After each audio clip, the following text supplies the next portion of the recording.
जय हिंद बच्चों मैं अजय कुमार वाराणसी उत्तर प्रदेश से आपके अपने चैनल नव शिक्षण पे स्वागत करता हूं। बच्चों 4 दिसंबर को आपकी नेशनल असेसमेंट सर्वे टेस्ट होने जा रहा है। तो उसके कुछ सामाजिक विज्ञान के अंतर्गत राजनीतिक जीवन पर आधारित प्रश्न मैं आपको बताने जा रहा हूं जो आपकी आपकी परीक्षा में आ सकते हैं। जैसे ये जानते हैं बच्चों कि ये जो परीक्षा है आपके असेसमेंट के लिए है, तो आप अच्छा से अच्छा कर सकें यही मैं सोच के वीडियोस बना रहा हूँ। तो देखिए पहला क्वेश्चन आपके सामने है, भारत में मौलिक अधिकारों की गारंटी दी जाती है तो समानता के अधिकार से, शोषण के विरुद्ध अधिकार से, संवैधानिक उपचारों का अधिकार या शैक्षिक और सांस्कृतिक अधिकार। तो बच्चों यहाँ पे जो सही आंसर है वह है संवैधानिक उपचारों का अधिकार से। ठीक है, तो गारंटी जो मौलिक अधिकारों की गारंटी, अगर कोई भी मौलिक अधिकार का हनन होता है तो आप कहाँ जाते हैं? कोर्ट में जाते हैं। तो सर्वोच्च न्यायालय में हम लोग जाते हैं जहाँ पर हमारे अधिकारों का संरक्षण किया जाता है। तो ये भी सवाल आता है, इसको भी आप नोट डाउन कर लीजिएगा। किस अधिकार के अनुसार उच्च न्यायालय और सर्वोच्च न्यायालय किसी भी व्यक्ति को न्यायालय में हाजिर करने का अधिकार देता है? काफी इंपॉर्टेंट क्वेश्चन है बच्चों। ये है आपका बंदी प्रत्यक्षीकरण। ध्यान रखिएगा, जो भी बच्चे अन्य प्रतियोगी परीक्षाओं की तैयारी कर रहे हैं, कक्षा 8 में पढ़ रहे हैं, उनके लिए भी वीडियो बच्चों काफी इंपॉर्टेंट है। राष्ट्रीय आय में एकता आधारित छात्रवृत्ति परीक्षा NMMS एग्जाम, उनमें भी इस तरह के सवाल आते हैं। कौन सा आदर्श वाक्य हमारे राष्ट्रीय प्रतीक के अंदर लिखा है? तो हमारा राष्ट्रीय प्रतीक क्या है, जरा उसको कमेंट सेक्शन में आप लिख कर बताइएगा। यह है बच्चों सत्यमेव जयते। और सत्यमेव जयते बार बार सवाल आया है कि कहाँ से लिया गया है, तो अगर आप जानते हैं इसको भी कमेंट सेक्शन में आप लिखकर मुझे बताइएगा। निम्नलिखित में से संविधान के अनुच्छेद 15 भेदभाव संबंधी कानून के अंदर शामिल नहीं है। ठीक है, तो कौन सा भेदभाव शामिल नहीं है?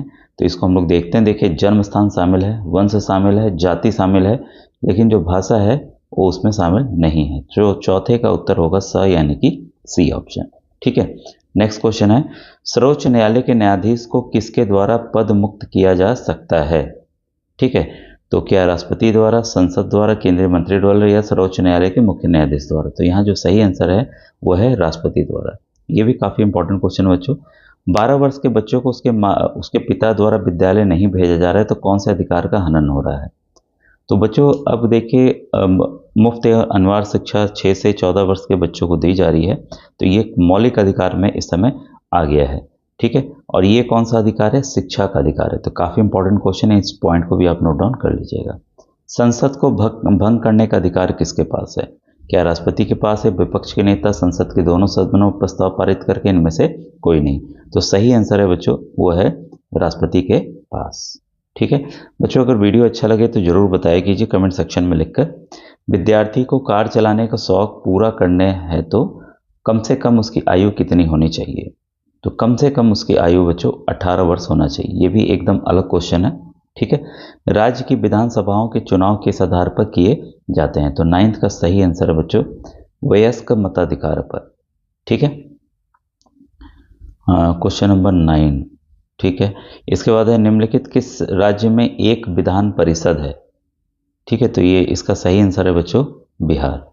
ठीक है, इसके बाद है, यदि आप सेना में जाना चाहते हैं तो सैन्य शिक्षा हेतु जुड़ सकते हैं? तो 11th का सही आंसर है NCC से। तो NCC का फुल फॉर्म कमेंट सेक्शन में जानते हो तो बताइएगा। लोकसभा राज्यसभा के सदस्यों की भारत के संविधान में बताई गई अधिकतम संख्या क्या है? तो यहाँ देखिए, निर्वाचित अलग होती हैं और अधिकतम अलग होती हैं, तो अभी हम अधिकतम से नीचे चल रहे हैं। ठीक है, और इसका जो सही आंसर है वह है 545 और 250। ठीक है, राज्यसभा की 545 और लोकसभा की 545 और राज्यसभा की 250। तो 12 का जो उत्तर है वो है बच्चों द। भारत में निम्न में से भारत के संविधान की प्रस्तावना में वर्णित नहीं है। देखिए, एक चीज़ ध्यान रखिए बच्चों कि भारत का जो संविधान है आपके बुक पे पीछे दिया रहता है प्रस्तावना, उसको आप जरूर याद कर लीजिएगा क्योंकि उससे आधारित प्रश्न आते ही आते हैं। ठीक है, और इसमें वयस्क मताधिकार का नहीं है, बाकी न्याय, भाईचारा और समानता, इन शब्दों का वर्णन उसमें है। ठीक है, किसी क्षेत्र को अनुसूचित जाति या जनजाति क्षेत्र घोषित करने का अधिकार किसे है? तो क्योंकि अगर घोषित किया जाता है तो वहाँ सुविधाएं बढ़ाया दी जाती हैं ताकि उस क्षेत्र का उत्थान हो सके, और ये विशेष क्षेत्र घोषित करने का अधिकार जो है बच्चों, एक चीज़ देखिए यहाँ आप ध्यान दीजिएगा, यहाँ पे जो लोकसभा में अधिकतम संख्या है वो है 550। ठीक है, और ये किसी भी ऑप्शन में नहीं है, इसलिए मैंने इस ऑप्शन को ऑप्ट किया है। ठीक है, तो यहाँ पर अगर आपको एग्जाम में 550 ही अधिकतम संख्या है, जो इस समय स्थिति है वो 545 के जो निर्वाचित हो रहे हैं। ठीक है, तो इस पे आप क्लेरिफाई मैं कर रहा हूँ थोड़ा सा, क्योंकि ऑप्शन नहीं था और आपका राज्यसभा के लिए तो 250 है। ठीक है, और इस यहाँ जो उत्तर है, किसी क्षेत्र में अनुसूचित जाति और जनजाति क्षेत्र घोषित करने का अधिकार किसे है, तो राष्ट्रपति को है। ठीक है, नेक्स्ट क्वेश्चन है, भारत में कुल उच्च न्यायालय हैं। तो भारत में कुल उच्च न्यायालय जो हैं बच्चों वो 24 हैं। आपके पिता के मेहनत कर घर बनाया, उसकी पूर्ण सुरक्षा प्रदान करने के लिए बीमा करवाएंगे। ठीक है, तो हम कौन सा बीमा करवाएंगे, यहाँ कराएंगे गृह बीमा। ठीक है, यानी कि होम इंश्योरेंस। मतदान करने की न्यूनतम आयु, तो मतदान करने की न्यूनतम आयु बच्चों 18 वर्ष है, जैसा आप जानते हैं। ठीक है, यदि आप प्रधानमंत्री बनना चाहते हैं, आपकी न्यूनतम आयु कितनी होनी चाहिए। देखिए, अब प्रधानमंत्री मोदी जी वाराणसी ही के ही संसदीय क्षेत्र से हैं, मेरे ही सही क्षेत्र हैं। अगर कोई उनके खिलाफ लड़ना चाहता है या कोई इलेक्शन लड़ना चाहता है, तो उसकी आयु कितनी होनी चाहिए, तो उसकी आयु कम से कम 25 वर्ष होनी चाहिए। अधिकतम का कोई जिक्र नहीं है, यहाँ कम से कम का है। ठीक है, भारत की सशस्त्र सेनाओं के सुप्रीम कमांडर कौन होता है, तो हमारे बच्चों राष्ट्रपति होते हैं।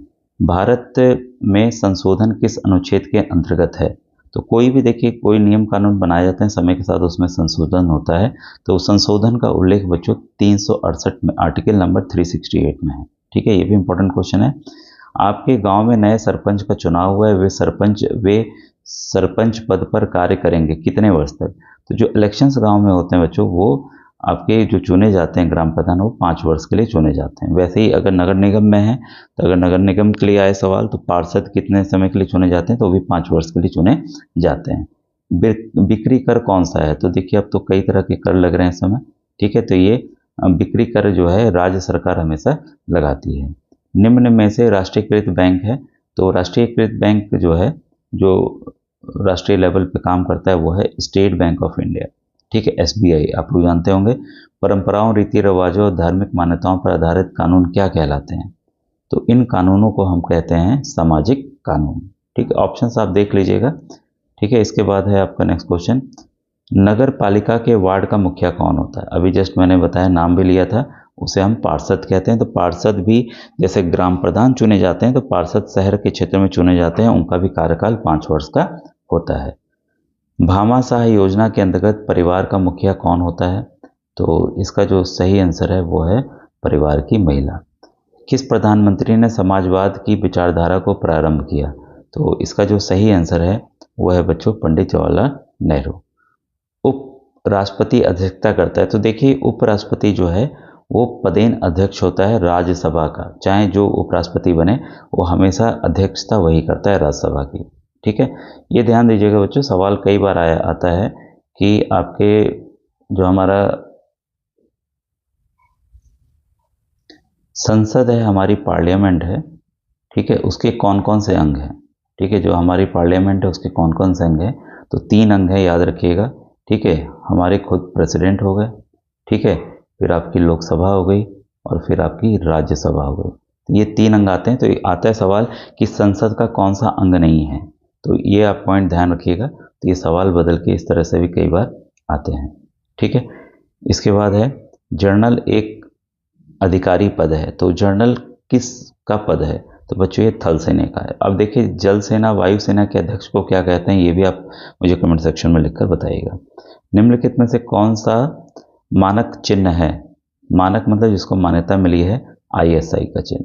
ठीक है, बोलते हैं ना ये ISI मार्क है भाई, एकदम सही है, ले सकते हैं इसको, गुणवत्ता इसकी सही है। राज्य में बाल अधिकारों के संरक्षण पुनर्वास हेतु कार्यरत कौन सा है, तो इसके लिए बच्चों कार्यरत जो विभाग है वह है बाल अधिकारिता विभाग। निजी संपत्ति पर अधिकार होता है, तो निजी संपत्ति पर अधिकार एक व्यक्ति का होता है। आपके जिले का सबसे बड़ा अधिकारी कौन है, तो हमारे जिले का सबसे बड़ा अधिकारी बच्चों कलेक्टर होता है, DM जिसे कहते हैं या जिला अधिकारी कहते हैं। ठीक है, निम्नलिखित में से बच्चों के अधिकारों में सम्मिलित नहीं किया जा सकता, तो इसमें देखिए आपका खेलना शामिल है, मजदूरी शामिल नहीं हो सकता, शिक्षा पाना, आश्रय पाना ये है। ठीक है, तो यहाँ जो आंसर होगा मजदूरी करना। ऐसे ही बाल श्रम नहीं कराना चाहिए, ठीक है, आपको पता है कानूनी अपराध है। आपके वार्ड की समस्याओं के निराकरण करने के लिए कौन जिम्मेदार है? तो आप जिस वार्ड में रहते हैं उसके लिए जिम्मेदार पार्षद है। ठीक है। भारतीय संसद का वह अंग जो लोकसभा राज्यसभा की बैठकों में भाग नहीं लेता है, ठीक है, तो वह है बच्चों राष्ट्रपति। ठीक है। इसके बाद है, एक माता पिता अपनी पुत्री को विद्यालय जाने का अवसर नहीं दे रहे हैं, इस असमानता के पीछे का क्या कारण क्या है? तो इसके पीछे देखिए बच्चों बहुत कारण है। इसमें पूर्वाग्रह भी है, रूढ़िवादिता भी है, भेदभाव भी है। ठीक है, कि लड़कियों को नहीं पढ़ाना है। तो यहाँ आंसर क्या होगा? उपयुक्त सभी। ठीक है बच्चों, आज का वीडियो कैसा लगा जरूर बताइएगा। अगर और आपको चाहिए प्रश्न तो कमेंट सेक्शन में बताइएगा, मैं और प्रश्नों को बता दूंगा। Thank you very much.